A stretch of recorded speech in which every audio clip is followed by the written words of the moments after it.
alguns crentes foram presos para não pregarem o evangelho. E a história conta que a igreja continuou crescendo.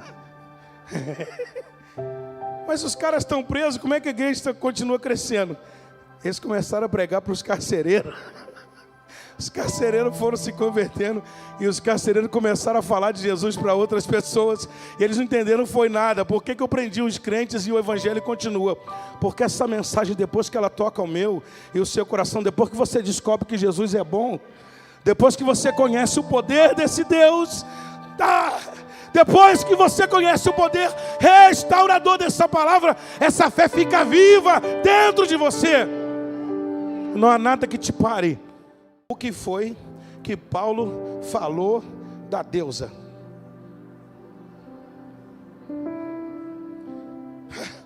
Eu não sei se você já entendeu, mas a defesa do escrivão foi estratégica, porque a turba tinha motivo de sobra para dar uma coça em Paulo. Ele ia destruir o sistema religioso de Éfeso. Mas o escrivão, que o texto não diz se era cristão ou não, disse assim: o que foi que Paulo falou de Diana? E a resposta em uníssono foi: Paulo não falou nada de Diana. Ele só pregava Cristo, porque Cristo basta.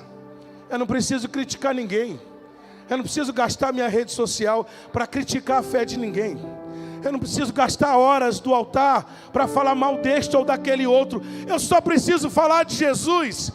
Até porque, se eu me gastar em falar de Jesus e sua obra, Jesus e sua cruz, Jesus e seu poder, Jesus e sua graça, Jesus e seu sangue, Jesus e seu trono, Jesus e seu governo, Jesus tipificado no Velho Testamento, Jesus na boca dos profetas, Jesus no tabernáculo, Jesus e suas parábolas, Jesus e seus ensinos, se eu for falar só de Jesus, Jesus e sua volta, Jesus e seu governo triunfante, Jesus o noivo, se eu for falar só de Jesus, é assunto para 1 ano e meio e muito mais.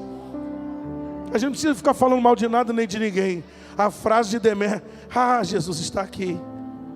Repete comigo: o culto não depende do templo. Quando você lê Romanos, capítulo de número 12, o texto diz assim: rogo-vos, pois, irmãos, pelas compaixões de Deus, que apresenteis o vosso corpo em sacrifício vivo, santo e agradável a Deus, e isso é o vosso culto racional. Sabe qual é o nosso problema? A gente entendeu que culto é quando a porta da igreja abre. A gente entendeu que culto é quando o som está ligado. A gente entendeu que culto é quando tem louvor.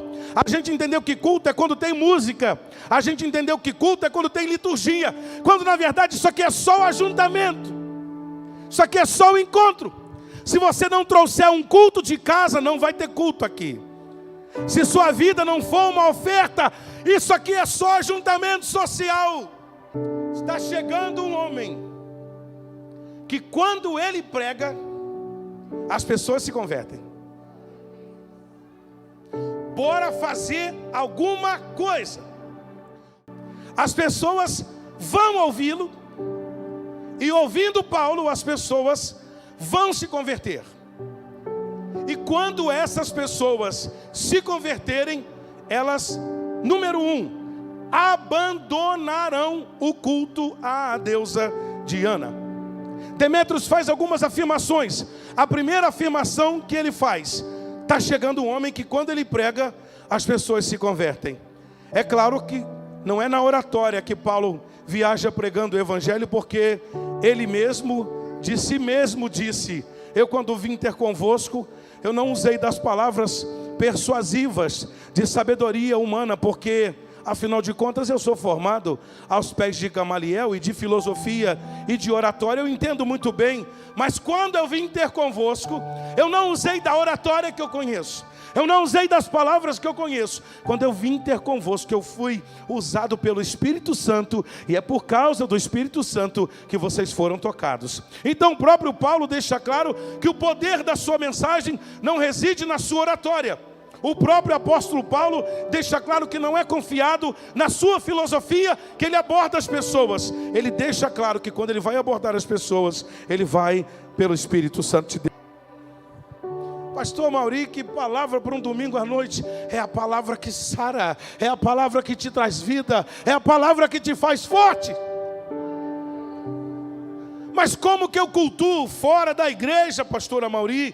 Se eu aprendi que o culto é o microfone, é a liturgia, 3 hinos da harpa, canta um coral, canta o outro. Eu aprendi que culto é o ajuntamento.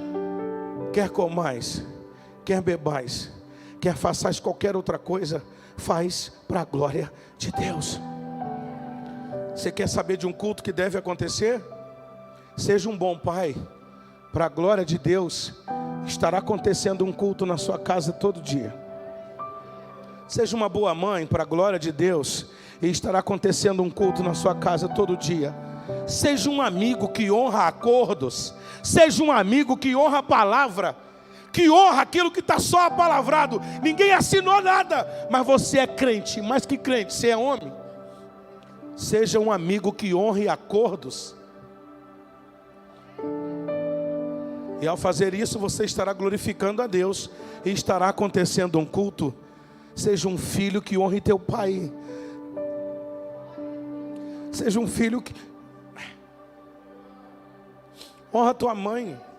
Honra teu pai, honra tua mãe. É o primeiro mandamento com promessa para que te vá bem e vivas muito tempo sobre a terra. Honra teu pai, honra tua mãe. Seja um bom filho. Faça isso para a glória de Deus. E quando você fizer isso, você estará prestando um culto. E aí quando você trouxer esse culto de casa, não tem como o ajuntamento dar errado. Quem entendeu diz amém. Quando você traz esse culto de casa, não tem como a reunião dar errado, porque o fogo vem de casa, a glória já vem de lá, a unção já vem de lá. Quem recebe essa palavra, diga glória a Deus. Agora repete a segunda frase: o culto não depende do templo. Pode ser até que alguns teatros muito bem encenados estejam acontecendo em cima de alguns altares.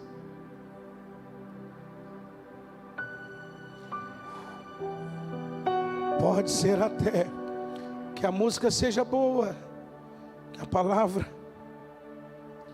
a palavra seja boa, até assertiva, até de acordo, a palavra é até boa, a palavra é... eu sinto o peso dessa palavra. Pode ser que o palco esteja muito bem montado, mas a glória está longe, faz tempo.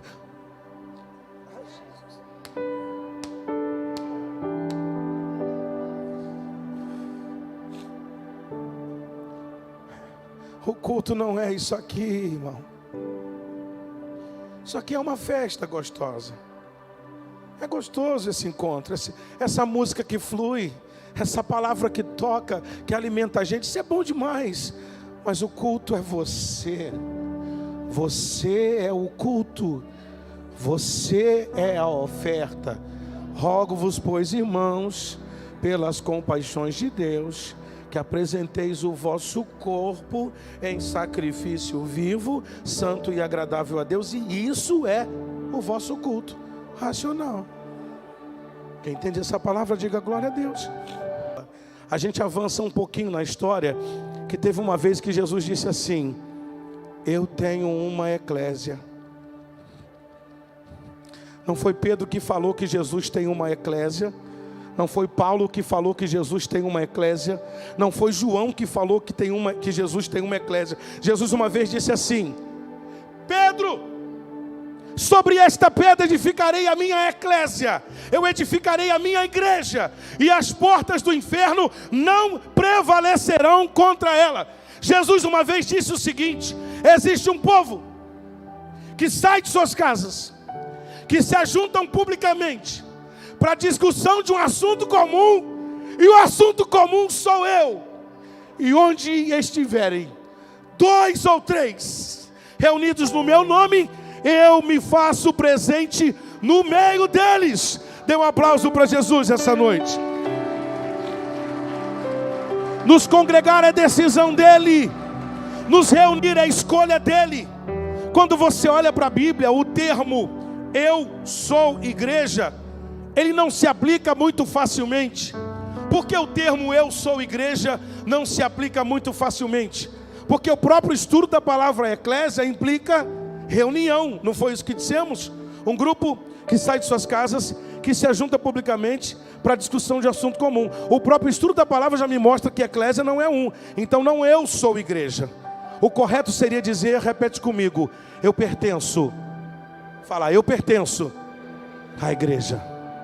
Quando você vai falar de igreja na Bíblia, você vai ler assim: um do outro, um ao outro, um com o outro, membros uns dos outros, corpo, edifício, unidade dos santos, organismo.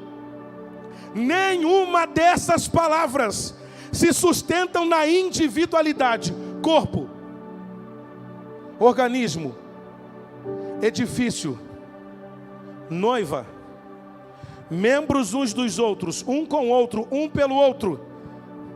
Em nenhum momento a palavra eclésia, a palavra igreja na Bíblia se sustenta na individualidade. De modo que o olho não pode falar, você não é olho, então você não é do corpo. Agora a fé que nasceu aqui dentro, ela fica viva.